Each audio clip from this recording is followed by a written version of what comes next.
Cause if the past could talk, it would tell me that my God isn't finished yet. If he did it before, he can do it again. So I trust him with what comes next. For the God I know is known for faithfulness. Yeah, my hindsight says I can trust him with what's next. For the God I know is known for faithfulness.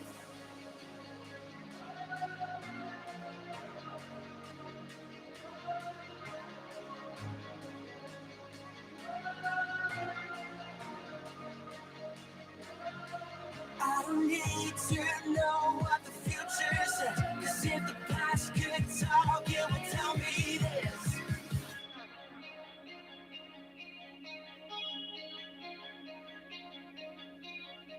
My God.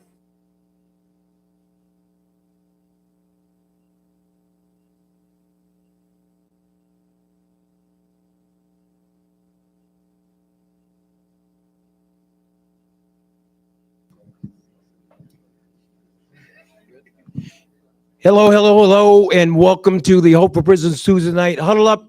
I am Jon Ponder, and I'm the janitor around here. So glad that you guys have joined us here tonight. Want to say hello to everyone here that's in the room that joined us here tonight. Give yourselves a big, gigantic round of applause. Also want to say hello to all our friends watching in the Nevada Department of Corrections. Thank you for joining us tonight. Please give them a big round of applause. Also want to give a big shout out to our family and friends watching around the world in Facebook Live. Can we give them a gigantic round of applause? So awesome that everybody is here tonight. We're going to open up in our normal fashion, and we'd love to hear testimonies. Something that has happened in your life, something that God has done in your life. Might be a job of maybe somebody bought a car, and you might want to share that with us this evening. If you're on Facebook Live, put it in the chat, and chat is going to be monitored. If you're in Casa Grande, maybe somebody who's maybe just started a class or finished a class this week, you want to share with us something that you learned and something that's very powerful that has happened in your life before we get ready for this incredible speaker that we have tonight that I'm sure that you guys are going to thoroughly enjoy. So we're going to open up in the room. Any testimonies anybody like to share?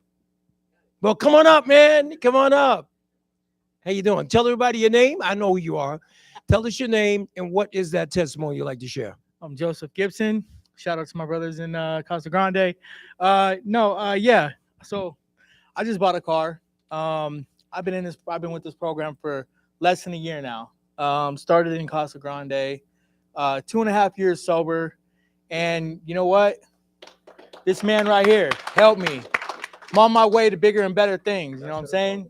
Yeah, good deal. I want to appreciate. So you bought a car? I bought a car. Man, give him a hand for that, man. Ow! He said 1 year out from riding the bus, and now he's rolling until the wheels fall off. Testimonies in this room. Anything anybody like to share? Tell us your name and what is that testimony you'd like to share with us? Christopher Clay, and my testimony is so abundant. I got my Ahern CDL from upstairs through Hope for Prisoners. Man, give him a hand for that, man. Woo! And I have a good job at Colade, I hate to say, manufacturing and flooring. Okay, give him a hand for that too. Big shout out to Colade. And I have learned to be beckoning to others as well, not just to absorb with what I have benefited in, but try to give people nurturing and positive things about what I've learned. And I call them and I bug them and I try to go to the point where, and I bug John and I bugged all the workers, because any question that I have is answered to the T with plus. So it's really gave me a step up. I can honestly say that I'm my whole life and everything about hope is hope. And all you have to do is want to be a part, and it's here for you. Man, give him a big hand for that. And I don't want you guys to miss what it was he said. He went to the Ahern CDL school. He's got a CDL, and now you're plugged in over at Colade Manufacturing. Big shout out to Ahern AC. Any other questions? I'm sorry, any other testimonies anybody would like to share before we get dig in it? Veronica, come on up. I know who you are. Why don't you tell everybody your name and what is that testimony you'd like to share with us? So my name's Veronica, and my testimonial is that it's so important to stay connected. This is my second time going through Hope. Mr. Ponder was gracious enough to take me back after I really messed up, and I start Ahern truck driving school on Monday. Woo, give her a hand for that. Good job, good job. And she can be right over to Colette. Any other testimonies? Tim, come on up. Wait, hold on. Time out. She's got more. Wait, there's more. I just want to give a shout out to my amazing case manager, Tiffany. Oh, okay. Good deal. I think she's pretty amazing too. Tim, come on up. Good. So this week has been one of those just drag you through the mud weeks, you know. Fighting the enemies on the inner me, man. It's been trying to overcome what's inside me, and I just kept coming back to seeing, you know, being in that class and seeing that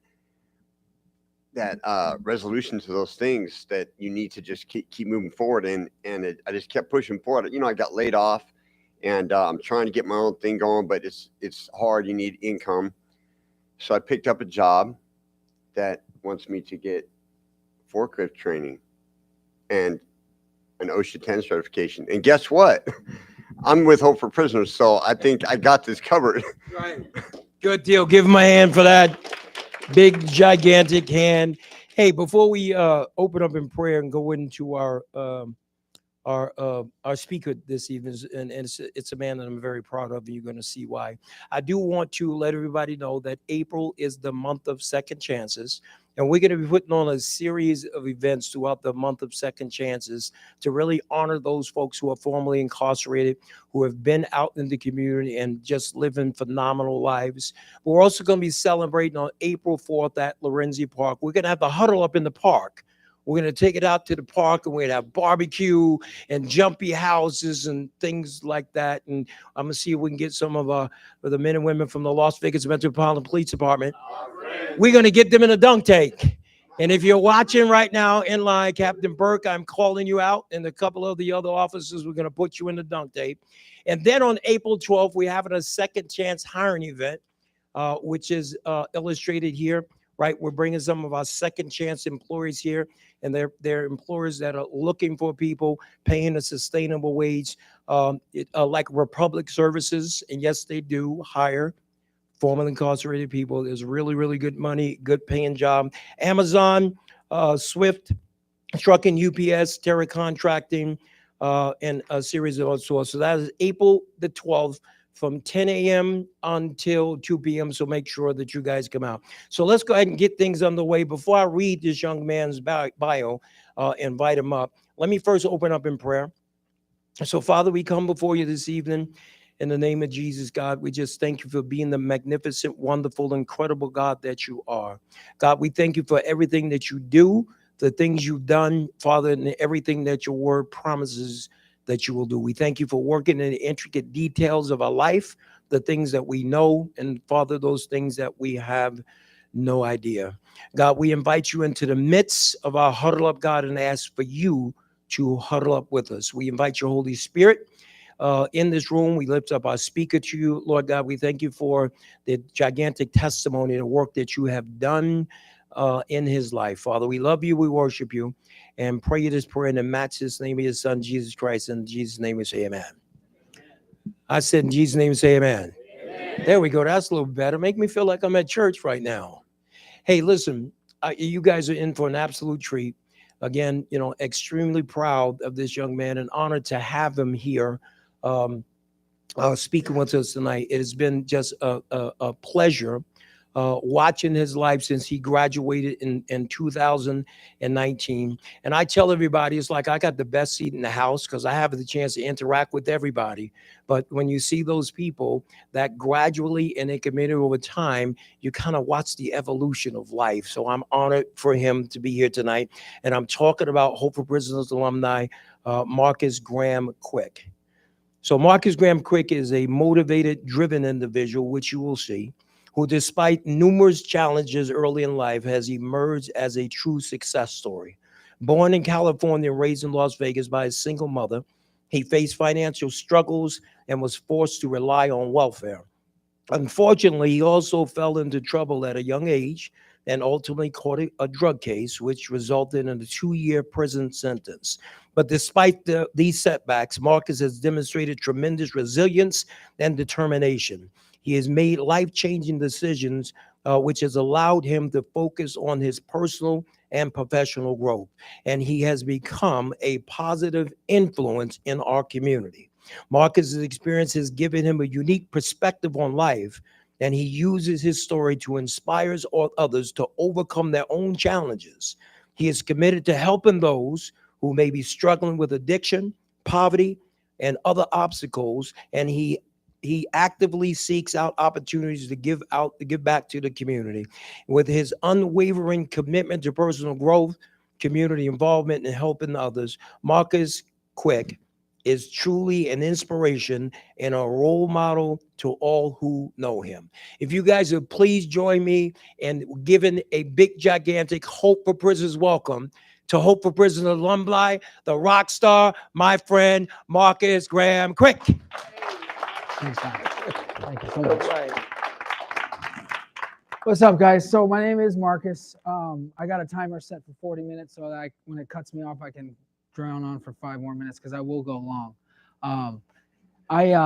First and foremost, it's an honor and a privilege to be here today. Having a chance to share my experience, strength, and hope on any facet in any forum is always, it's God's work, man. And what I'm doing is I'm trying to just give a little bit of hope. You can't have strength if you don't have experience, and you can't have experience if you don't have hope. So it all ties in together. So, and it was 2018. I got out May 18th of 2018. I was paroled to the Samaritan House, which is a halfway house on Washington and Las Vegas Boulevard. And that was my only, one time was enough. I had a 2 to 10. I did the minimum and I got out because I did what I was supposed to do when I was in there because God had a plan.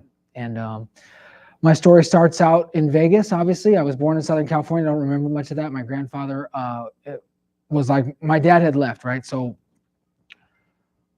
my mother was pregnant with me when my father left. My father left. He didn't come back. I know who he is today. I know where he lives. I know his name. I talk to him sometimes on text messages. But the main key fact of all that is I've forgiven him a long time ago. And I'm a better man because of it. He missed out, and I know that. But first and foremost, I want to give a big shout out to the Hope for Prisoners program for not only allowing me to speak here today, but for also, I wouldn't have the life that I have today if it weren't in part to obviously my program of recovery that I do all day, every day, and the Hope for Prisoners. They help me build my resume. Listening to Jon talk, I have notes, piles of notes from the week I spent here at Flamingo and Pecos when I was there. But I have tons of quotes I use all the time of his. I tease him all the time. But I'm really, really grateful. This program is the real deal, and I recommend it to anyone that has a chance to experience it to do so.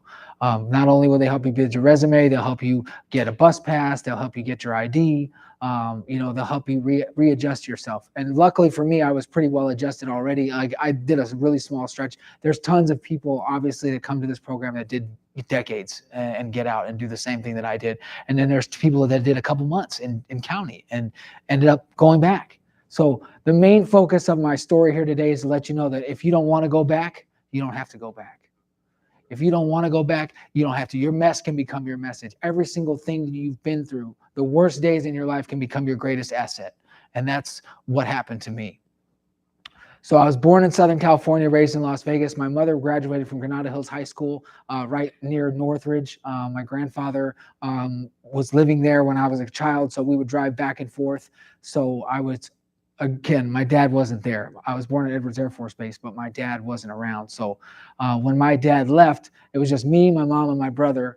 And my grandfather was our rock. He was the center of my family. He was the father that I didn't have. He was the male force, along with my two uncles. My Uncle Richard, my Uncle David were a huge impact in my life. And I can't sit up here and say that I had a bad childhood. I did struggle with my own demons, being a selfish, self-centered drug addict, alcoholic from the core, from the very beginning. I was my own worst enemy. My ego is not my amigo, right? So I was always the problem. I was always the problem. And I just felt different. From a very young age, before drugs and alcohol ever entered my story, I felt different. And my problem isn't what you think of me. My problem is what I think you think of me. And as long as I can get past what I think you think of me, I can say and do whatever I have to say to fit in, right? I wasn't fake in the sense that I wasn't going to act like I wasn't somebody. Basically, I wasn't going to be something else, but I would adjust whatever I had to do to get your attention and get your affection. I would do that. And I don't know if it was insecurity because of not having my dad around. My mother was everything. My mother was overly like, my mom, if you grow up as a man growing up with a single mother, she's kind of like your sister, right?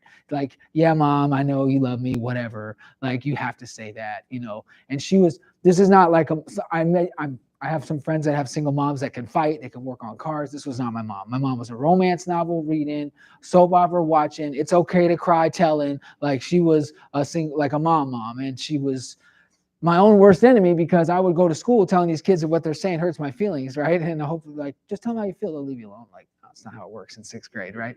So I had a lot of inner demons. I had a lot of issues. I needed you to be okay with me. So I was the class clown at all times. As if I could get the room to laugh at me, or I'm sorry, laugh with me, they weren't laughing at me. So if I could get if I could be the buttster of the jokes, if I could even joking about myself, I would joke about myself. I would be the class clown. I'd be, as long as I was participating. So before drugs and alcohol ever entered my life, I always felt alone. I felt alone. And like I said, I had a great family. My grandfather was everything I had ever needed. That he was wealthy, very, very successful. He was my hero. But because of my mother's own gambling addiction, that's why we grew up without money, because she would hide that from my grandfather. So I remember when I was at Bonanza and Nellis, I was at the Lucky's. There used to be a Lucky's right there. And my mom pulls out the food stamp booklet, you know, back when it was like paper coupons and you had to tear them out of the book. And we're at the register, and I remember being so embarrassed. I was ashamed. Like, that's the kind of self-centered, selfish piece of crap of a kid I was. My mom was busting her butt every day, all day, working as hard as she could to try to provide a life for my brother and I. And I was this kid with an ego, thinking that I was too good for that. I was embarrassed to be on lunch tickets. I was embarrassed to have fake shoes from Payless. That's why I brought the Say Less, Do More, because we had the Payless shoe store, right? My mom got me Payless shoes every day of the week. Right on Nellis and Bonanza, there was a Payless right there in the corner, right next to the baseball card shop. So I grew up with grandfather had the money, but my mother was hiding her financial struggles from him because she was dealing with her own demons. So we didn't have it. We, like with the favorite line everybody knows, oh, we had it rough, we always had enough type of thing. My mother, as far as love and support was there, I had a good childhood. As far as love was concerned, I had more than enough. But when you are an alcoholic like me, who is self-centered and selfish to the core, who didn't have a God of any kind in his life, I believed in God, but believing in God and having faith in God are two entirely different things. Believing in God and having faith that God could work in my life is a completely different thing. Do I trust God? That's the question. And before God was in my life for real, he was just something I would go to when I needed help, just like my family. And every time they would help me. Some people would call it enabling. Just no matter where I go, there I am, right? I could switch geographics. I could switch, changes in brand or environment. I could do whatever. Wherever I go, there I am. So I grew up a little bit of broke, right? Hiding it from my grandfather. We always got that one toy we wanted, so I had enough, right? But I felt different. Something inside me was missing. So that's why I turned to drugs and alcohol. I was a pretty late bloomer in that respect. I didn't actually use marijuana until I was like 17, right? I hear stories about people drinking with their parents when they're 8 or 9, 10 years old, people smoking crack when they're 12, 13 years old. That's not my story. I didn't even touch weed until I was 17. And then that was all I did, right? I was too much of a lightweight to really drink like people drink. Like one Old English 40 and I was done. Like I was out and I wasn't drinking the next day. So I spent a lot of time getting into trouble, like harmless kid trouble, like egging the cat bus, like, you know, stuff like that. Just dumb stuff, like sitting on my roof throwing shingles at cars. My mom lived right on Bonanza. So I would sit on my roof and fold the shingles into squares and fling them at cars. But that's just kind of just bad, like a typical kid, you know, but I wasn't typical in the sense that something was missing. I was hollow inside. So I would fulfill my life with all of this outside stuff to make me feel whole on the inside. I tried to fix myself from the outside when everything that I ever needed was actually on the inside. And I didn't know that because I didn't have a God in my life at the time. So growing up, getting picked on a lot, telling these kids how I felt. I got in a lot of fights growing up. I got picked on a lot. I was very sensitive, but at the same time, I had a big mouth. So having a big mouth and being sensitive is not a good combination, right? Because whatever you reap, you sow, right? You're going to talk a lot of mess. You're going to get a lot of mess talked back to you. And I could dish it, but I couldn't really take it as far as the words were concerned. I'm still sensitive to the core. Like I've got a God in my life today that allows me to work through my character defects, but I'm still very sensitive. It's one of my main things that I deal with on a regular basis is like at work, do this, this, and this. I'm like, whoa, whoa, whoa, whoa, whoa. You can tell me what to do. You don't got to talk down to me, right? Boss is a boss. They're going to talk to you how they want to talk to you. You got work to be done. So the first experiments with weed and alcohol, pretty much regular kid stuff. In 1998, I barely graduated high school. So when I was at El Dorado High School, I was doing pretty poorly. So my grandfather, as the rock in our family, stepped forward and he offered to send me to private school in California. So he's like, look, Marcus, we know that you're a smart kid. We know that you're not succeeding. This D plus average, whatever this failing grades are, this is not you. We raised you better than this. And they did. I had every opportunity to succeed at my disposal. I had the means and the resources. I just didn't care enough, A, about myself, and B, enough about my future to do anything about it. All I cared about was feeling the way I wanted to feel, when I wanted to feel the way I wanted to feel. So I would do anything and say anything I had to do to get what I needed to get to feel that way. And that's all that mattered. My drug use and my alcoholism came first, before anything else, before my health, before my integrity, before my freedom, before my safety. My selfishness of my disease came first. And because of that, I manipulated the people closest to me. Whatever I had to say to my mother, I would say. Oh yeah, do you want to change, Marcus? Yeah, of course I do. Did I really want to change? I didn't really care. I just wanted to get what I wanted to get. So I was doing bad poorly in school. My grandfather sends me to private school in California. I did really well for the first year. For my junior year, I went from El Dorado High School to Ojai Valley School in Ojai, California. It was a small boarding school, maybe 150 kids. I was able to play every sport at that school because there was not a lot of people trying out. It wasn't like I wasn't athletically talented enough, but at El Dorado, you had to have money for the pads. You had to play football. You had to stay after school. Screw that. I'm not staying after school, right? So there, I lived on campus, so I would stay after school. And I was able to succeed in sports. I succeeded in class because I had a small classroom where I could pay attention. Wasn't all the squirrels running distractions everywhere, right? I didn't have to fight for attention. I could just work.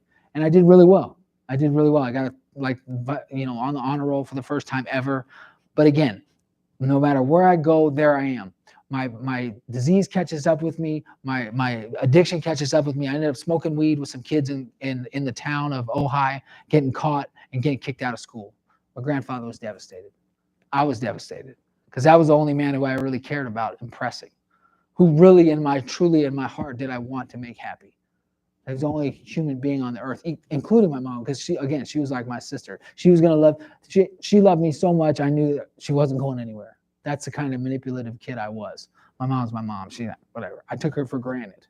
As most people do with things that mean the most to them, we take it for granted. We don't realize how important and how vital it is until it's gone. Luckily, she's still there. She's still the same mom she's been. Still crazy as hell too. But I barely graduated from. I was doing poorly in school. They sent me to private school. I got kicked out. Came back. Barely graduated El Dorado. My grandfather steps in again. Hey, do you want to go to college? Yeah, Papa. Whatever you want me to do, I'll do it. I just want to make you happy. I didn't say that, but that's why I wanted to go to college. Yeah, of course I do. That's what you're supposed to say, right? You want to go to college? Nah, I'm good. I'll just live in mom's house. They would have been like, no, you're not living here. My mom was getting to the point where enough was enough. Like this continually, like my patterns had been repeating, whether it was I got RPC'd, which is a required teacher-parent conference, right, in middle school. I got RPC'd so many times I had the little, like, they read you this disclaimer that's at the bottom of the RPC. Every time you get RPC'd, I had it memorized. That's how many times I got suspended from school. Like warning you that if you come back prior to the term of your suspension, you will be subject to arrest for a misdemeanor upon Nevada revised statute. I mean, I remember that like all the way to every word. So my mom was sick of the games. My grandfather was just now starting to realize what kind of kid I was, really. I was a selfish, self-centered drug addict, alcoholic who only cared about me. But he wanted to help. More than anything, a family that loves you wants to believe that you are not the problem. It's your school. It's your friends. It's that stuff you're doing. They don't want to believe that this person that they love is the problem. I was the problem. The inside, the inner me, that what Jon always talks about. In here was the problem. Nothing out there was going to fix in here until I was willing to do something about it. Grandfather steps in, says, do you want to go to college? I say, yes, of course. Sends me to College of the Redwoods in Eureka, California. Wouldn't you know it, I do really good there too. Small college in Northern California, do really well, but still smoking weed. So I get caught smoking weed in the dorms, get kicked out of school. They can't kick me out of the school, but they can kick me off the campus. So being the liar that I am, I told my grandfather I didn't like the weather. That's why I didn't want to go back.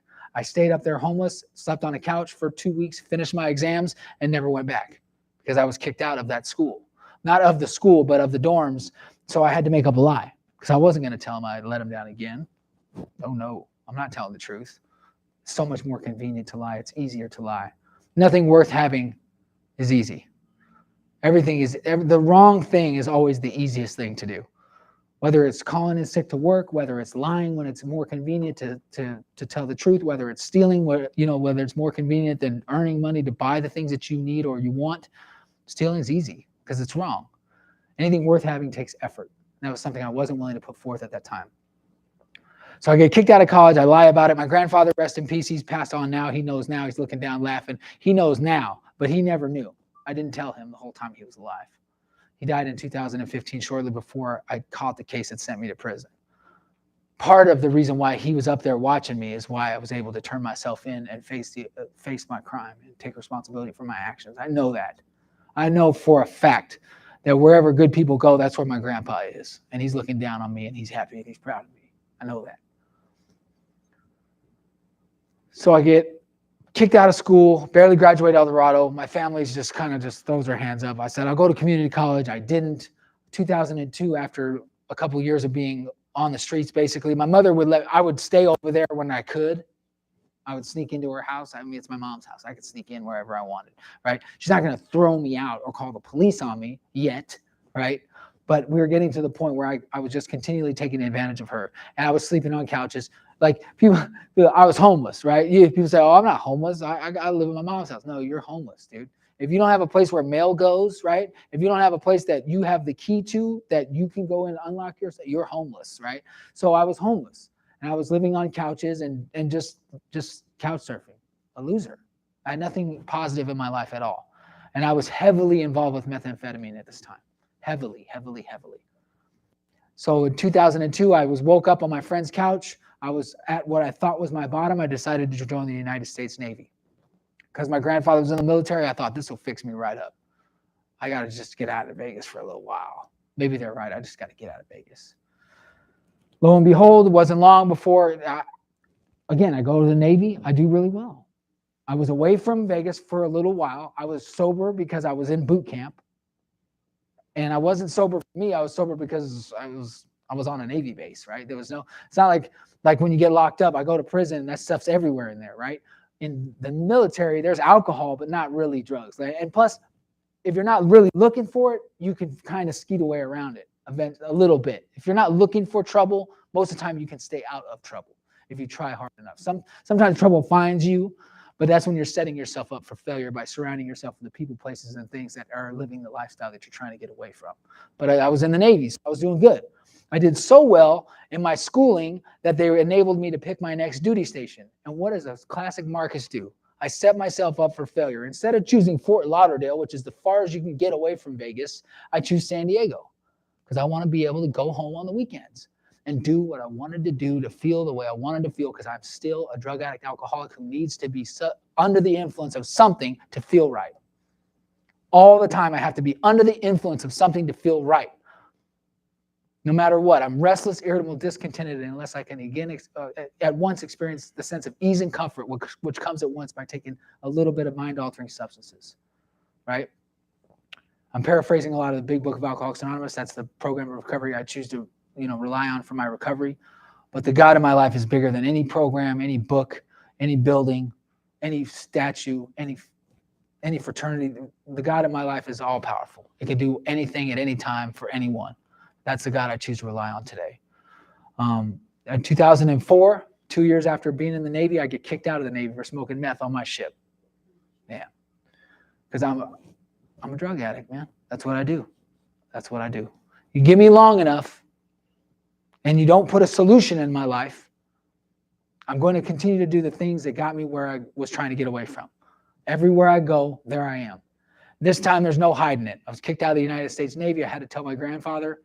He didn't have no idea what I was doing. You're doing what? He didn't even know what to call it. He's like, you're doing what? Methamphetamine. He's like, what is that? Like, what are you talking about? Oh, I thought all you did was smoke weed. I was like, that was like 10 years ago, Papa. He's like, oh, all right. Well, what are you going to do now? Do you want to change? Of course I do.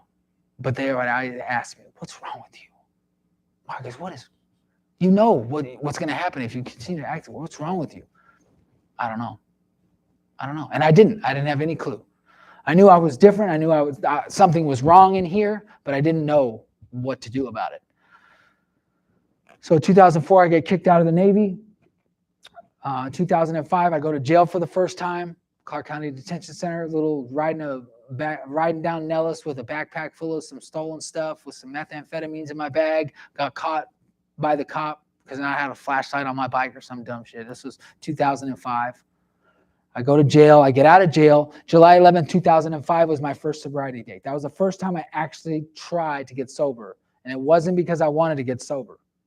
It was because my family wanted me to get sober. It was because my family was willing to help me if I got sober. Of course, I'm going to manipulate and do. Did my mind really, really conceive the fact that I was going to be sober for the rest of my life? Hell no. No, I can smoke weed. It's like Ritalin. I need that. I need that at least. You can take the hard stuff. Well, just give me a little bit of weed. I'll be fine. No. I'm allergic to mind-altering substances. One is too many. 1,000 is never enough, right? So I get out of jail. My grandfather offers once again to help me out. He sends me to a halfway house in Phoenix, Arizona called The Solution. Got my first sobriety date, July 11, 2005, 2008 and a half, somewhere around there. I lost that sobriety date. A, because I stopped doing the work that's outlined in the program of Alcoholics Anonymous. B, I did not have the God in my life on a daily basis, which I need to stay sober, which I need to be a better person every single day, at all times. It's like a great metaphor I heard about God is like the radio, right? The radio is always on, but are you tuned in, right? The radio is always on, always, but are you tuned in? God is always there. My entire life, he's always been there. Throughout all my trials and tribulations, through all my good times and bad times, God has always been there, and he always will be there. Am I tuned in, right? Am I really looking for ways to improve the lives of the people around me? With God in my life, I am. With me in my life, I am not. With me in my life, I'm only worried about me, right? The ism, I separate myself. So I get sober, I lose my sobriety date, I come back to Vegas, I run the streets for a decade. From 2006 and a half to 2015, when I caught my case, I was sober maybe an hour or two. That's just the way it was. My mother didn't have any idea where I was at. She didn't know if I was alive or dead. God forbid, God please, I've asked my God so many times to forgive me for that. And I know he has, but that's something I'll carry with me forever. That's something that's the worst punishment you could do to somebody who cares about you is not tell them where you're at. Not at least let them know, Mom, I'm good, I'm alive. I'm just not ready to come home yet. But I didn't have the respect to do that because I was embarrassed, ashamed. But again, I'm only hurting the people I love. Yes, I'm hurting myself, but the people that love you unconditionally are the people that just want the best for you. If you're in here and you're having trouble because you have certain people, because I know there might be someone in your life today that may be related to you, or they may just be someone from back in the day, that you love them and they love you, but you cannot have them in your life if you expect to live a successful life. It's just one of those things. Whether it's toxic by nature, whether it's toxic by choice, I beg you, as one of the main messages I always share is I beg you, please put yourself in your recovery. If you're in recovery, if you're not, if you're sober and you're just a violent person, put yourself first, in the sense that if someone really cares about you, they don't want you doing the stuff that hurts you. They want the best for you. And if they don't want the best for you, then cut them out of your life. I don't care if they're related to you or not. Cut them out of your life. If you don't care, they don't care. If you care enough, then the ones that are supposed to be in your life, because God forbid, all the times I thought I missed out on something, since when do I know what's good for me? Since when do I know what's really good for me? God knows. God has a plan. But I continually try to run self-will, man. Self-will run riot. I continually try to put my hands on the steering wheel and figure out where I'm going. God's like, make a left. I'm like, nah, I'm good. I'm good. I got this. Thanks for the information. I'm good. No, you're not. You're an idiot. Like having yourself for a lawyer, right? That's like being your own sponsor, having yourself for a lawyer. You got an idiot for a lawyer. So I continued to self-will run riot for 10 years. Now this is when it gets juicy, right? So this is I got about 15 minutes left. I want to jump into the good part, right? Because everyone has a story. That's just my story. It's my truth. Everyone has. The good thing about today is I only have one story. The old Marcus had a story for every occasion. Whatever I needed to say to get what I need to get, to feel the way I want to feel, that's what I'm going to say. Whatever I have to adjust or because that's the great thing about today is I don't have to remember what I said. Because whatever I said, it was the truth. Because I'm not a liar anymore. I don't lie anymore. Even little stuff. I forgot to say something when I first got up here. This black eye, right? I play softball like all the time. She hates it. I play softball all the time. Like Tuesday nights, Sunday nights, Friday nights, I go to tournaments. I play all the time. And I play hard. Like I go all out because I'm Marcus and I'm competitive and I'm sensitive and I got to be the best. And if I'm not the best, I'm not having fun. But continually, the way I pray, God help me not think negatively about myself, my teammates, or my opponent. God give me the strength to be happy and grateful because of the life I'm living. I have to say that in the outfield because I'm constantly in my head, constantly running as fast as I can for a fly ball, hits the fence, hits me in the eye. That's where I got the black eye. Just so you know, I'm accident prone since I was 2. They call it my mom. She was in the hospital, Sunrise Hospital, all the time. They had a little bed that all the nurses knew me. Oh, you're back? What happened this time? Scar on my nose and my head all over because I was accident prone. I was always in the middle of it. Whatever it was, I was in the middle of it.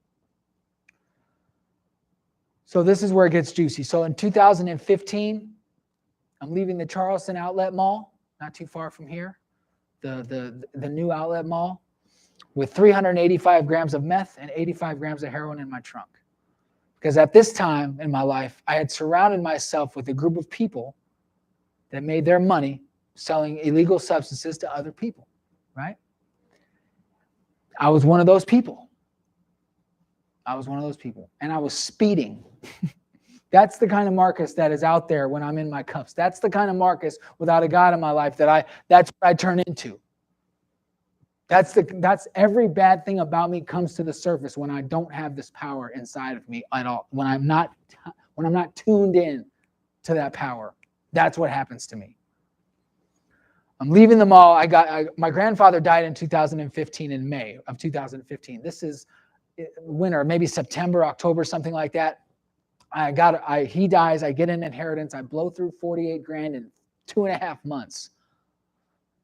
I spent 22 of that on a Mercedes that I was driving when I got pulled over. Obviously that car was impounded, but guess what? I already had a title loan out on it. That's how bad I am with money, and that's how irresponsible and negligent I am at all times when I don't have this power in my life.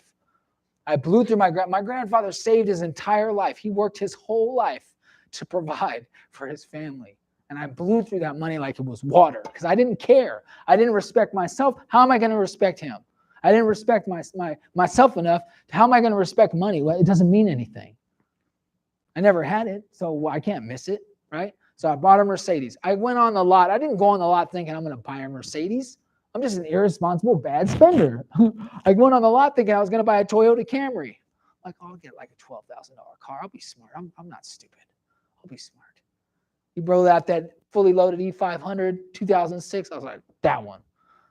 Parking sensors, Bose surround sound. I'm doing the most. I didn't have a dollar. I had nothing.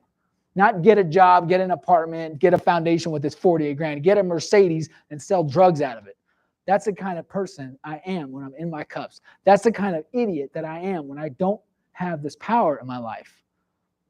Spoiler alert, if you want to be different than you ever been, if you want to be better, you have to tap into this power. It's there. It's always there.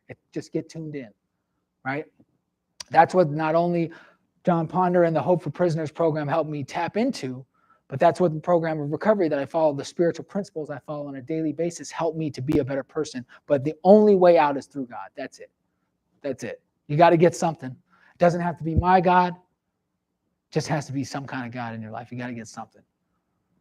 So I'm leaving the outlet mall. I get pulled over for speeding, and I don't say yes sir, no sir. I'm like, you can't talk to me like that, officer. Why you pull me over? It's like, you're speeding. Give me a breathalyzer. I don't think you're drunk. You're high as a kite. I said, who, me? I was like, give me a breathalyzer. And I walked this line. I was like, there's too many cars coming by. I'm arguing with the cop. Like, I have all this stuff in my car. Like, stupid. So I got what was coming to me. I got the car impounded that I had the title loan out on. I lost the vehicle that my grandfather paid for, basically. You know. And I got a drug charge for class 1. Guess what that? Anybody familiar with the justice system knows a class A felony is murder. Same thing as murder. Trafficking on that scale, 15 to life with the possibility of parole after 10 years. That's what I was looking at. That's how quickly a bad decision can affect the rest of your life. That's how quick. It wasn't just one bad decision. It was multiple decisions. But the one that got me, the one that put me in the position to fail was me. I was speeding. I was the one who decided to bring those drugs in my car that day. I was the one that when we're getting up to go to the mall, he says, how much of this you want to bring with us? You want to bring it all? I said, yeah, just bring it all. Just bring it all. We'll get rid of all of it today. So I get pulled over. I catch a case, class A drug trafficking. It's a 15 to life sentence. I'm looking at life. I'm terrified. This is, and then of course, I don't go to court. I'm not going to court. They got to catch me, right? That's what I thought at first. I'm like, well, I just got to figure things out real quick. Let me figure things out. Let me figure things out. That's what I wanted to do. I wanted to continue to do what I wanted to do because that's what I wanted to do, because I was scared. And I knew that this time, I'm sorry, Papa ain't going to cut the bill. He's not even around anymore. He's not even around anymore. Grandfather's up there watching, just shaking his head like that FML emoji. Grandfather's like this. What is this kid doing? What is he doing? So I catch the case. I run the streets for a little while longer. And my sobriety date is March 31st, 2016. That's the day. That's the day. Thank you. It's coming up. God willing, it's coming up. I got a big 7-piece coming my way soon. God willing, one day at a time, right? I got 8 minutes left until it's 40 minutes, so I got 13 minutes left. But I am paying attention. So again, this is the good part of the story, though. March 31st, 2016, I'm knocking on this girl's door. I'm staying with her. She's got my food stamp card in her house. Again, I'm on welfare again, this time because of me. Not because my mom's gambling, because of me. Because I'm homeless, jobless, and I heard through the grapevine that you can get an EBT card now. It's real discreet. You can just get a little EBT card. I'm like, sign me up. $150 a month? Cool. And I didn't buy food. I bought Little Debbie's, right? Little Debbie's and Gatorade. Like I wasn't even buying food with it.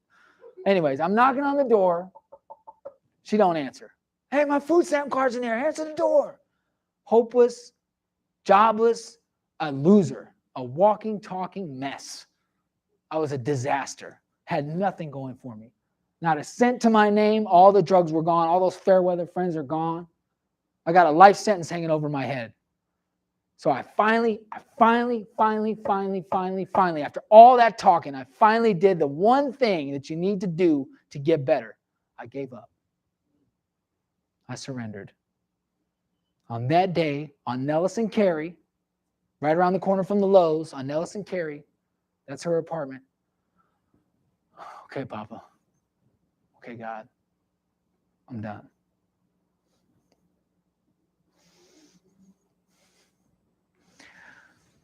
I wanted so bad to be able to see him and tell him how sorry I was. Papa, I'm so sorry.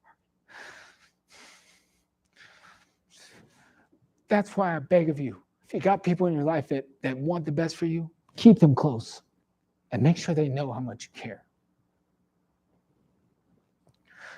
Every day in sobriety, I battle with that. I know he's up there, but I can't show him.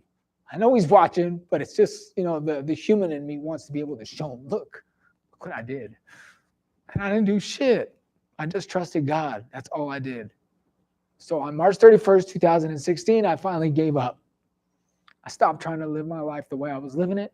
I stopped trying to understand what was good for me.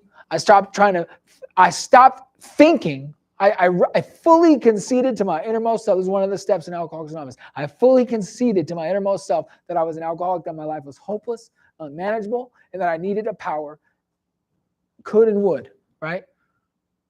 God could and would if he were sought. That's what we say in AA, right? So I seek God every day. You have to seek him. It's a lifelong errand. So on that day, I walked from Nellis and Carey to the downtown jail. It was pretty funny, too, because I was smoking as I was walking, hoping I get pulled over walking. Please give me a ride. I'm going there anyways. Of course, that day, no cops want to mess with me, right? I would love a ride to jail. Cops, they're like, no, we'll meet you there. So I walk down to jail. I go in on Civic Center, like the police entrance. I don't try to just wait till jail opens. I walk in the police entrance. Like, sir, what are you doing back here? I'm here to turn myself in. I got a warrant. Like, it's like 3 a.m, man. Just wait till court opens. It's a life sentence for drug trafficking. They're like, all right, hands against the wall. All right.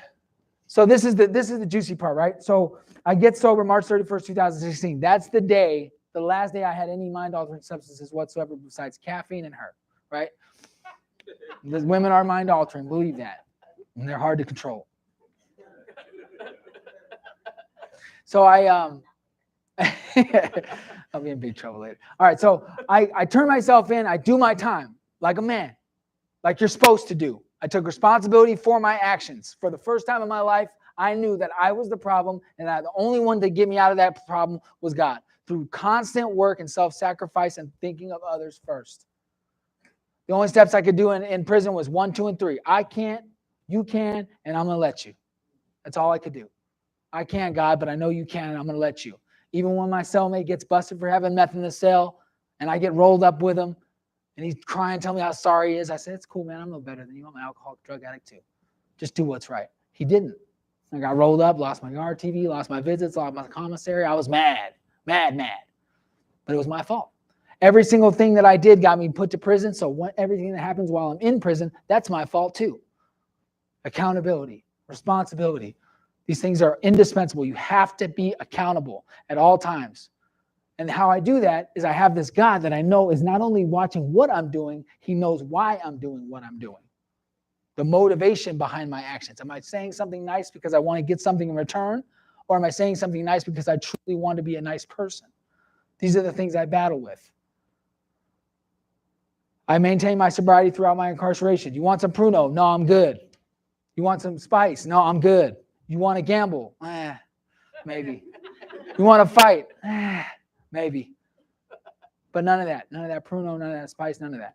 I continue to maintain my sobriety on a regular basis every single day in there. And guess what? These people can complain about the system all you want, but I'm here to tell you, I know for a fact, if you do what you're supposed to be doing while you're incarcerated, you will get out when they say you're going to get out. Sometimes stuff happens, guys. Sometimes stuff that's not your fault does happen.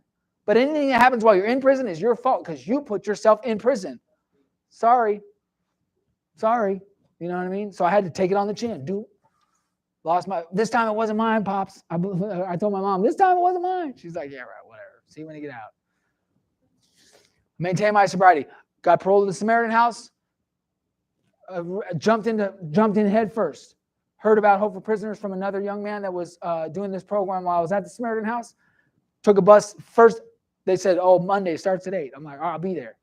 Took a bus to Flamingo and Pecos, and my journey started. Carolyn Willis, God bless her. Greg Ketter, God bless him. What did he say?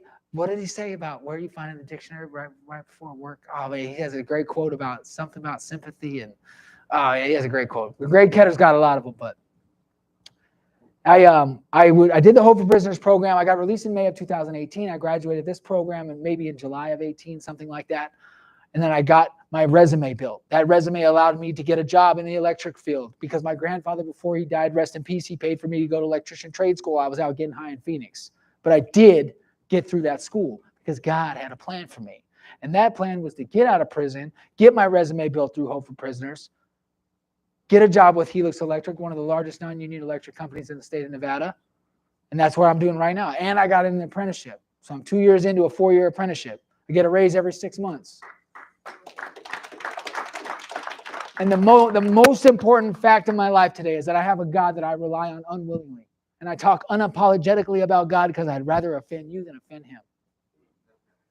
I talk all the time about God, whether it's at softball, whether it's at work. Boss like, what are you doing? I'm praying. All right, hurry up. Because I got to pray. I got to pray a lot. I'm self-centered still. All those character defects are still with me at all times. But God helps me overcome those things on a regular basis. But the main focus of my life today is the constant thought of others and being of service. I go to halfway houses. I go to H&I panels.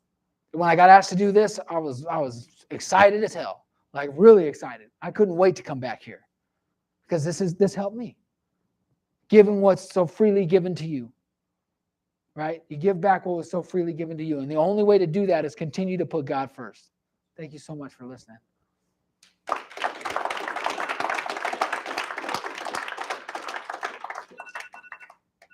Saved by the bell, like Zach Morris. Man, that was Marcus Graham. Quick, can we give him a big, gigantic round of applause? Marcus, don't go too far. Very, very proud of you. We're going to have an opportunity for questions and answers. I know that Marcus has dropped a lot of nuggets in this room that were very inspirational and motivating. Well, we're going to open the floor for right now, whether you're in this room or you're online, you're in Casa Grande. I know Darby's working in it. If you're on Facebook Live, please drop those comments in the chat. What was that nugget that Marcus shared with you that hit home, that resonated with you? Open it up here in the room, over in Casa Grande. And I think we have somebody over in Casa Grande. Darby, would you have them step up? Tell us your name and what is that you like to share with Marcus Graham? Hi, my name is Nick Bushworth. Hey, man, how you doing? Doing good. I just want to say thank you for speaking tonight, Marcus. Congratulations on your 7 years coming up. It takes a lot of effort and, it takes a lot of courage to stand in front of a room full of people as well as in front of a camera where it's broadcast to a bunch of people on the internet and just share your entire life story and all your failures and where it led you in life. You know what I mean, man? It takes a lot to be able to stand up there and do that, a lot of courage. So thank you for speaking tonight. But I just want to say, man, it seems as if you embody the 9-step promises where you're able to at least handle situations in a way that handles situations now that used to baffle you previously. You know what I'm saying? Like previously, years ago, I would have drank or used drugs over nonsense. And today I'm able to go through life on life's terms and make proper decisions with a better character. So I just want to say, obviously you're doing well. And regardless of any hangups you have about not being able to show your grandfather how far you've grown, at least you get to live your life as the man that he wanted you to become. So I just wanted to say, thank you again for speaking tonight. Congratulations on your sobriety and what you're doing in it. Man, that is awesome. Give him a hand for that. And Marcus, at any time you want to respond, you certainly can. Questions, comments here in the room, online inside Casa Grande. What was that one thing that Marcus dropped into this room that made you stay in the room or made you hang on to his every word? Going once in the room, Casa Grande. We're going to make our way over here to Tim. Tim, what is that thing that Marcus shared with you that just hit home or you would like for him to expound on? So, Marcus, wow. Congratulations. 7 years. That's amazing. Give him a hand for the 7 years. Coming up, coming up. I heard you say God willing. There we go. So it really resounded with me how you were talking about having your God with you right here and now. A couple of weeks ago, I was sharing at the Huddle about how that's how I'm living right now, and because I found that when I stay tuned in, it made me smile when you say that, because it was such a good. I'm going to use that. Such a good analogy, because man, I can get up and be in my head in the morning and have a bad day. But when I get up in prayer, no matter what, when I get up in prayer, I have a good day. Even when I go through the struggles, because I don't see him as a bearded man up here in a throne. I see him, he's standing right here with me right now. And that's how I walk that same way. So that really touched me when you brought that up. Good deal. Give him a hand for that. We'll open it up for questions and comments. We have someone over in Nevada Department of Corrections. Would you please step up, tell us your name, and what is that question and comment that you might have for Marcus Quick? My name is Jeffrey, and hey, I just wanted to, it's just inspiring that how you just took responsibility, and once you figured out that it was you, no matter where you're at, there you are. That's when it like kind of kicked in, you know what I mean? That if I take responsibility, if I point the finger in, I can make changes. And it seems like since you've been doing that, like the whole time you were talking, that's what I was getting, is like you just kept pointing the finger at yourself. And every time you do that, every time you pray to God, you're just like, God, help me. You know what I mean? Because I need help, because that's what the word says, call on him and he'll answer, and not be ashamed of it, I think that's the tough part, because we got this man thing where I get him, you know what I mean? But I used to say that all the time. Oh, I get him, you know what I mean? Suck it up and drive on. It was something they said in the military. And sometimes you can't, and if you do it too much, you end up in a bad spot. And just pointing the finger in and asking God for help is just it's a picture for success. Thank you. Man, that is awesome. Please give him a hand for that. Open it up for questions, comments. And I'm running around the room like old school Geraldo Rivera. Let me get back over here. Step up, tell it to everybody your name and what's that question and comment you might have for Marcus. My name is Tiffany. Marcus, the nugget I want to share on is about women being mind-altering substances. I'm just kidding. That was funny though. I'm just kidding. No, thank you for coming and sharing your story. I have had the privilege, because I'm also a member of Alcoholics Anonymous, of seeing and hearing you before this and being able to watch your feet. And I respect and admire that everything you say matches what you do today. So I'm honored to be able to hear you tell your story. And I think it's just a bonus that you happen to go through Hope for Prisoners, double that success. But seriously, thank you. And I love you and respect you. And I really appreciate everything you got up there and said. And your vulnerability is powerful. Thank you. That is good. Give her a big, gigantic hand for that. We know that it was very touching and moving in this room. I know that it resonated with a lot of people. And a lot was sitting in the back of the room, but I don't want to take over the meeting. What was that question or comment? Something that Marcus Graham dropped in this room that may have been an aha moment for you, right? He talked about his vulnerability. He talked about his transparency. The thing that I just wanted to get him and run around the back of the room, he said he can't do nothing without God. Always putting God first. Come on, stand up, tell us your name, and what is that comment or question you might have for Marcus Graham? My name's Austin. I just graduated Hope for Prisoners on February 17th. And I realized that I had to give up in order to put God first in my life, to make things change for me in my life. And I still to this day struggle with, I kind of hide myself at work and stuff like that to pray and all that kind of stuff. And how you said, I'm unapologetic with serving my God and letting him work his will in my life. I'd rather offend you than offend him. And that almost brought me to tears, because that's powerful. And that's one of the things that I struggle with right now. So I appreciate you dropping that strength to me, to show me that it doesn't matter what you see. It matters what I'm going through with him.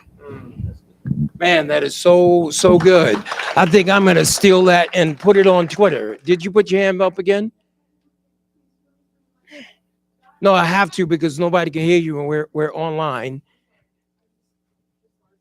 All right.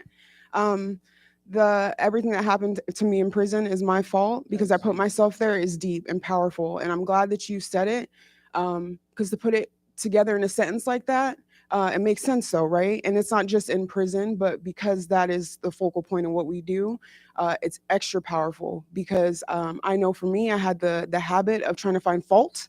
Everybody else, there's always someone else to blame. The reality is that I'm responsible for the places I put myself, whether the decisions were 6 years ago or yesterday. So like, thank you so much for that. That was powerful. Yeah. I'm done. That was really, really good. Give her a hand for that. You know, Marcus, I share with people sometimes, like on my journey through prison, right? And it wasn't my last rep, but I'm a 3-time convicted felon, right? And there's been times when I was in prison, and every other time I went to prison, I always found myself in the hole, right? I'm catching shots, I'm going to the hole, right? I've done, a little over a year inside the hole, right? But then on my last bid, after I surrendered my life to Christ, right? On my last bid, I did my whole rep in the federal prison, in the maximum security United States Federal Penitentiary, and I didn't catch one shot, right? In this place where it's like the worst of the worst, I didn't catch one shot. And that's when I realized that everything that ever happened to me in the past while I was in prison, I brought it to me. Does that make sense? One of the coolest things I heard in sobriety, as well as just in the rooms, was that it's not a coincidence. Like, not every single time I got in trouble was I under the influence, but every time I was under the influence, I got in trouble, yes. Right? So there was never a time when I was sober. Like, I would get in trouble sober when I was a kid, but once I really got into the throes of my addiction, I was never sober anyway. So of course I was in trouble. But if you separate yourself from the substance, that's not necessarily going to guarantee your success. You have to be willing to, like I shared earlier about trying to change yourself from the outside in, whether it's money, applause, affection, like clothes, whatever it is. I try to fix myself from the outside. This is an inside job. It's an inside job. Yeah, that is so good. You have to fix yourself from the inside out. That is so good. You should be very proud of him, aren't you? Good deal. Questions or comments that we might have for Marcus Graham? If you're on Facebook Live, please drop it into the chat, and Chad is monitoring that chat. We're going to go back inside Nevada Department of Corrections. Would you please step up, tell us your name, and what is that question and comment that you might have for Marcus Graham? Oh, that's Sierra. Woo! Everybody give Sierra a hand. Woo!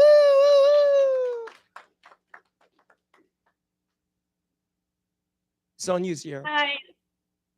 I'm Sierra, and first I want to say that your testimony was very admirable. I enjoyed it. It also was funny, so that was a good thing.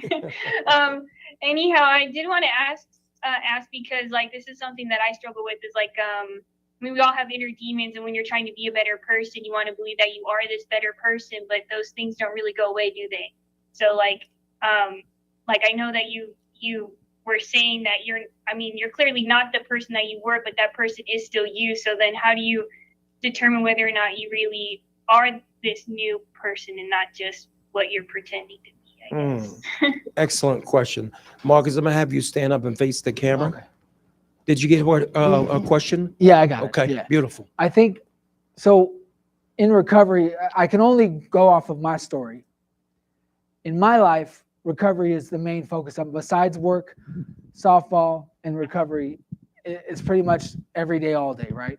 So I'm constantly in it. Like Tiffany was saying, my feet match my mouth. That's the most important thing. We learn to practice these principles in all of our affairs, right? So I have to be the same person in a meeting of Alcoholics Anonymous or here at the Huddle that I am when I leave here. Because if I don't do that, then not only am I doing a disservice to this program, I'm doing a disservice to God, because I'm sitting here talking about God and then I'm not acting the same way that so the only way that I know that I'm the person, basically I hear you kind of conflicted about how do I know where I'm at really, right? And the only person that knows how like I said earlier about the reason why you have to be completely thorough and transparent with God is because God is always going to be there. There's no time where God's not paying attention, right? God is always aware not only of my actions, but also the motivation behind my actions. So when the reason why I'm confident in myself today is because I know that when I do make a poor decision, when I do lose I lose my temper on a regular basis, whether it be in traffic, whether it be at work. I mean, I just got into an argument with my boss 2 days ago. Did it turn into cussing and screaming? No, but it was still, I was all ready to go over something, the way he was talking to me over the radio. Like he was like, da, da, da, da, da, da, and just like, whoa, you're not going to talk to me like, I mean, you know who I think I am type of thing. So the old Marcus is still there. The old Marcus will always be there.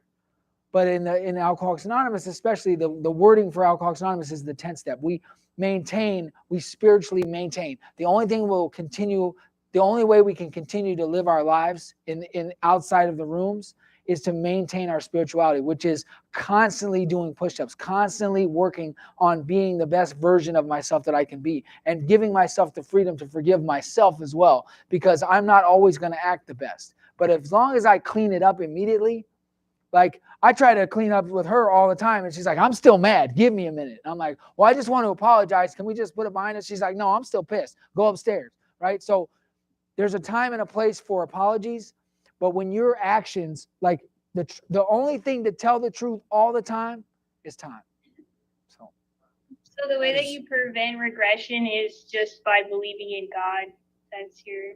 Well, no, like believing in God and trusting God are two totally separate things. Like I said when I first started, I can prevent myself from regressing by constantly helping others. That's the main focus of my life today, is trying to get out of myself. The only person I can't trust is me. That's it. I'm my own worst enemy. So if I'm living outside of myself and trying to give back what was so freely given to me, that's the way that I stop from going back. And the main focus of my life has to be remembering, keeping it in a healthy fear. I'm not afraid to go into a bar. I'm not afraid to go into a bad neighborhood, because I have a life today that I'm not willing to sacrifice, because I know what will happen if I continue the old behaviors. But I maintain a healthy fear of my disease, in the sense that I don't set myself up, like Tiffany was saying, set yourself up for success. Surround yourself with people, like John says all the time. Show me your 5 closest friends, and I'll show you your future. That is awesome. Okay.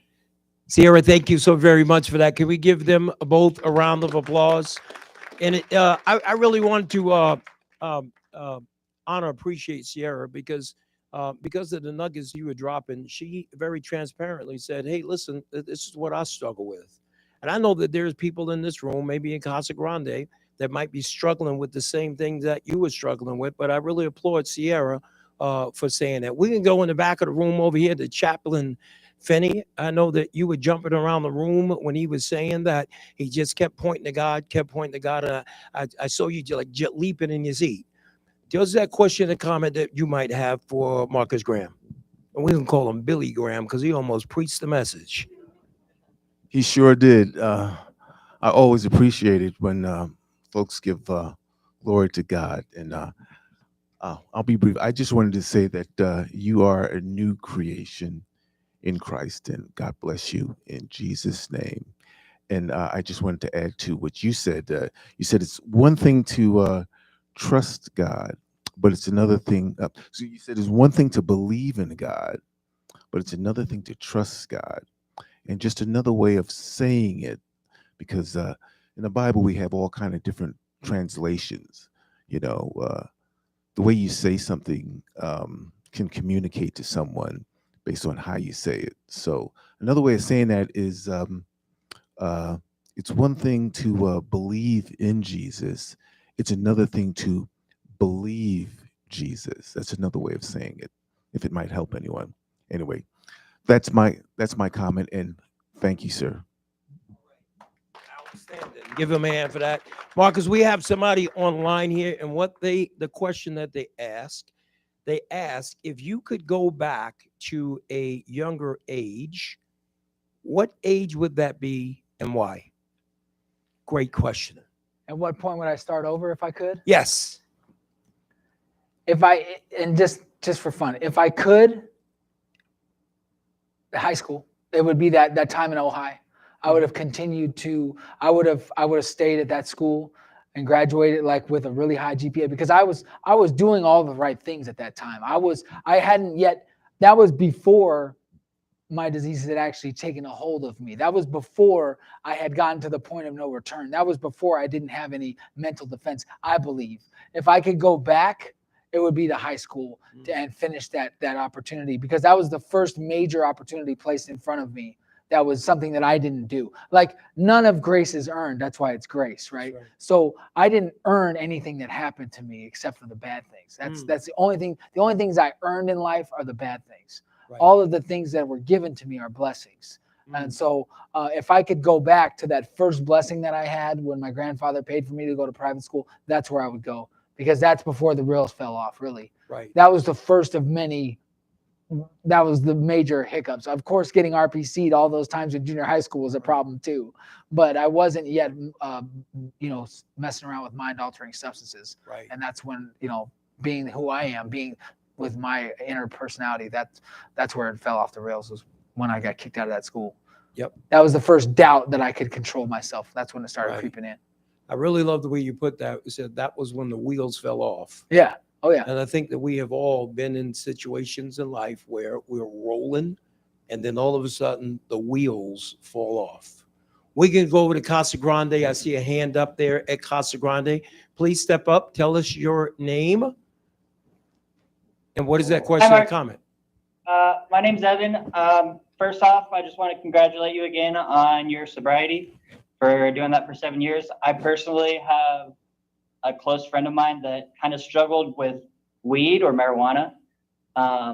He used it as more of a coping mechanism. He used it to calm himself and to just deal with situations. And eventually that did lead into some harder drugs, but I can happily say that he has gotten clean, and it's been, I want to say, at least 3 years. But anyways, one of my questions is for you. You said that you got kicked out of the military. Was that an honorable discharge or dishonorable or general?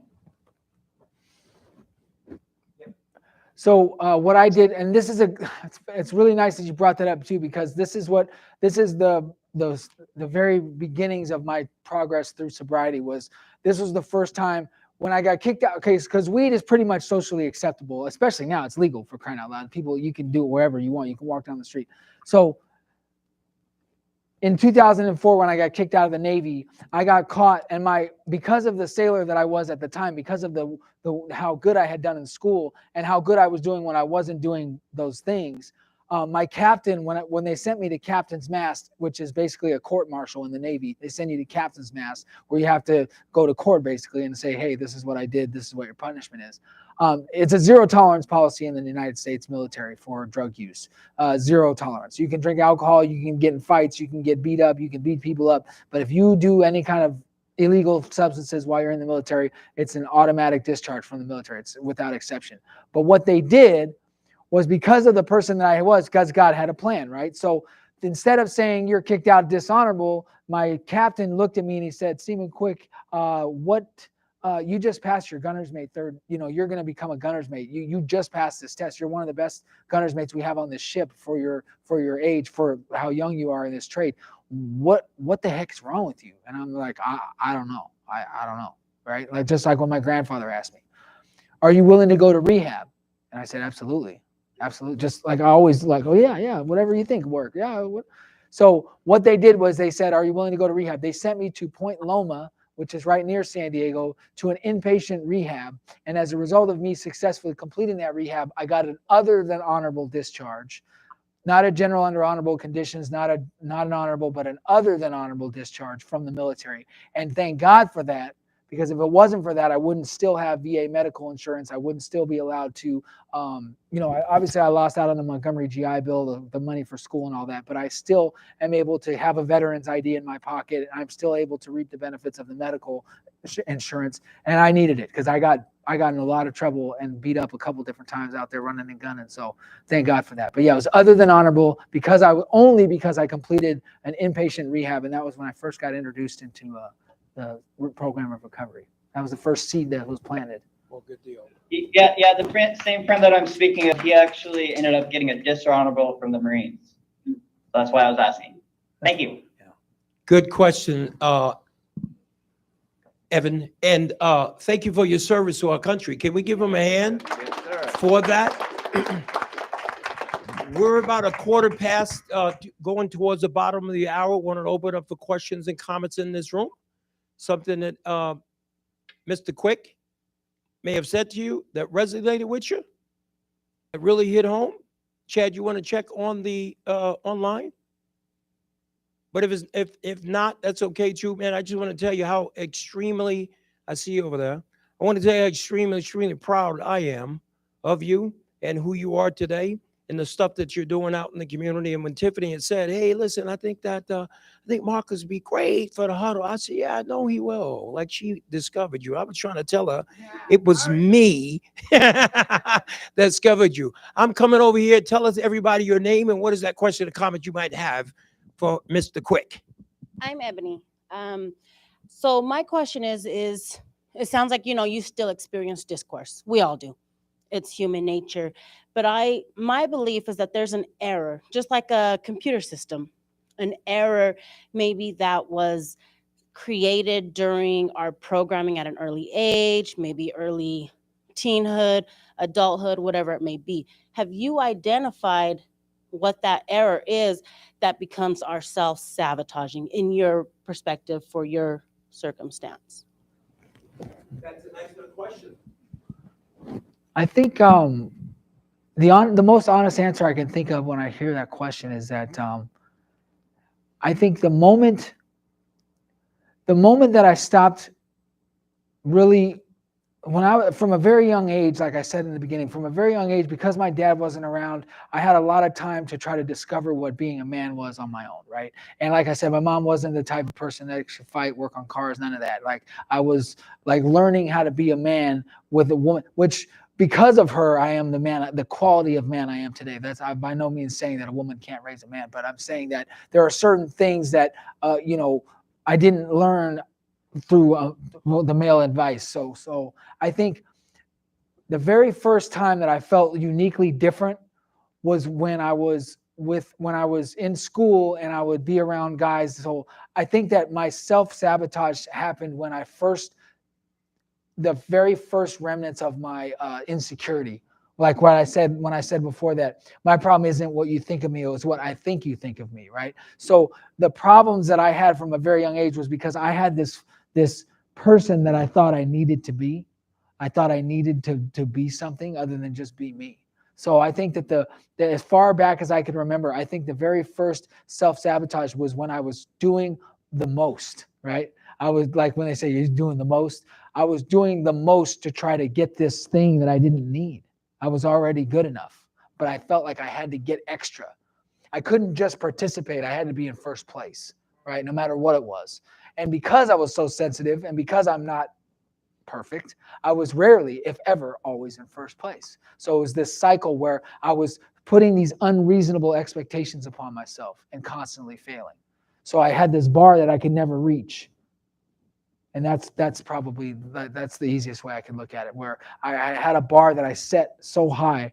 Part of it was my grandfather because of the man he was, and who I looked up to he was so far because he was responsible. I didn't have that quality, you know what I mean? So I think that's probably before my self-sabotage happened, when I was just so insecure. So bringing God into your life, that's what allows you to know that you were worthy. You already belonged when you thought you didn't belong. Right, and that's the thing. That's the thing with whether it be recovery, whether it be at work, whether it be at Mike, I have to constantly be tuned in, because if I'm good enough, if God's opinion is the only opinion that matters. That's right. Right. So if I know that I'm good enough in God's eyes, then really there's no other mirror that I need to hold up. That is so good. Give him a hand for that. Excellent comment. He said, always making sure that you are tuned in. And I'm ultimately convinced that God is always speaking to us, but sometimes it's that we're just not tuned in. I love to use the analogy, my dear friend who, Scott Harrell, used to work over SOS Radio, right? And the call signal on for SOS Radio is 90.5, and it's set everywhere in my house. My house, it's inside the car, it's inside the office, it's a 90.5. And I think sometimes, like, what if one day my little girls got in my car and they turned the dial to just 90.6, and I get in the car the next day, and I can hear Scott. It may not be as clear because it's not dialed in at 90.5, it's at 90.6. And then if the next day they come in, they're playing with the dial, and now it's down to like 90.8, right? I can still hear, but it's a little fuzzy, right? But I can still hear. And if they got in the car one day and turned it down all the way down to 88.9, I can't hear my friend Scott Harrell talking because I'm not dialed in. But because I can't hear him talking, does that mean that he's not talking? He's always talking, always on. It's just us being completely dialed in. So as we bring this evening to an end, Marcus, again, yes, absolutely. Come on, preach. Real quick. I want to say No. something real quick. So another thing I wanted to share, this is something that I've always shared at every meeting. I know there's some people that are incarcerated or at Casa Grande. Basically, you're still in, but you're not in, right? I get that. I tried to go to Casa Grande. I couldn't because of medical restrictions. But I want to just if I could just beg of you, anywhere you're at, whether you're online watching from home, whether you're incarcerated, whether you're at Casa Grande, whether you're in the room tonight, gratitude is an action word. If you are grateful, how are you showing your gratitude? If you are truly, truly grateful, then what are you doing about it? How are you improving the lives of the people around you? That is the most important thing. The cornerstone of my life today is built upon my constant work and self-sacrifice for others. I have to be tuned in, and I have to be working and basically doing God's work, helping others. What's he doing all the time? He's helping other people. That's all he's doing. And the other thing was, if you gratitude is an action word, but the other thing I always wanted to stress to people that are incarcerated, my guys at the halfway house, when I go to do H&I panels at the Samaritan House, I tell them, if you're not grateful for the bed that you have at Casa Grande, or if you're not grateful for the shelter that you have at home, then give it to somebody else. I would love for you to hit bottom, rock bottom enough to where you're grateful for everything that you have. But even on your worst day, somebody's praying for the things that you take for granted. So remember that. That is so good. Can we give him a big, gigantic hand for that? Marcus, thank you so much, man. We're going to keep you on the short list, and I'm going to circle back with you on something else. So thank you guys so much for joining us tonight. I want to say thank you to those of you who are watching Facebook Live. Before you go, I want to extend you the invitation to the next Hope for Prisoners graduation. It is going to be on Friday, April 24th at 4:30 p.m. at the headquarters of the Las Vegas Metropolitan Police Department. We want to make sure you come out and show support for those of you who are watching and that have graduated. Just think about that incredible feeling that you had when people were coming out to support you. Just keep an eye open for our month of Second Chance events. April 4th, we're going to have the Huddle up in the park. It's going to be at Lorenzi Park on West Washington. And then we have the Second Chance hiring event going to be April 12th from 10 a.m. until 2 p.m. And then we're going to have our fundraising event, which is going to be over at Resorts World on April the 19th. We're so honored to have my dear friend, Miss Alice Johnson, coming and keynote speaking. We're going to be honoring my dear friend Billy Walters with the Hope for Prisoners, Billy Walters Champion of Hope designation. Then our April graduation is going to be on April the 28th. And we have my dear friend, and I know you're watching right now, Glenn Martin, flying in from New York to speak at that event. But I want to extend you all an invitation to participate in anything we have in the month of Second Chances. I want to say goodnight to the men and women at Nevada Department of Corrections in Casa Grande, our men, our friends over in the city of Las Vegas Detention Center, and everybody watching on the Hope for Prisoners Facebook Live page. And want to say goodnight to everybody in this room. God bless you, and we will see you next week. Thank you, Marcus.